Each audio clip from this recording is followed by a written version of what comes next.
Yo, ako ulit. Gusto nyo lang manakit. May gusto sana akong iparinig sa inyo na sinulat kong kanta. Sayang naman kung hindi kayo lalabas, baka mabulok lang. Sana magustuhan nyo.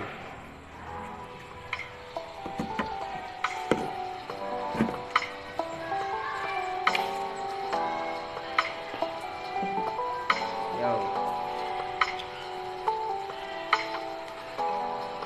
Ilang araw na rin pala nung tayo'y huling magkita. Naaalala mo pa ba? Panahon na masaya habang tayo'y nagkikwentuhan. Bawat oras sinusulit hanggang oras malimutan.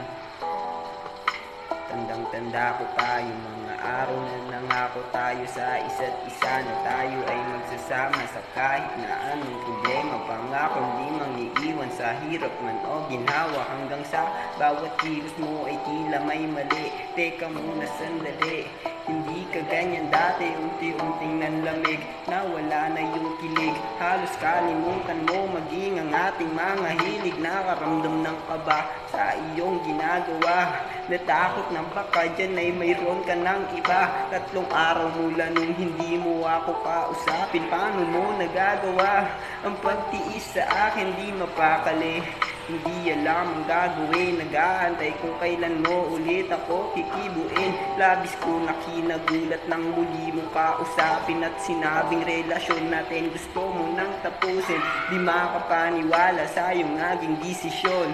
Nakipaghiwalay ka kahit na walang rason. Dahil gusto mong mapag-isa, wala akong magawa. At bilang lalaki, kailangan kong irespeto ka. Lumipas ang 1 buwan mula ng ating hiwalayan. Isang kaganapan ng hindi inaasahan nang makita ang larawan ng iyong bagong kasintahan. Habang yakap-yakap ang dati kong pinagseselosan. Ayan, babago mo ngayon yung sinasabi mo sa aking kaibigan lang noon. Pwes ngayon alam ko na kung bakit mo ko tinaboy. Nakipaghiwalay ka muna bago nyo na ituloy. Di alam kung ano ba dapat kong maramdaman. Ang dami kong tanong sa isip na walang kasagutan. Kung dyan ka masaya, wala akong magagawa. Tanging hiling ko lang sa'yo, palaging mag-iingat ka.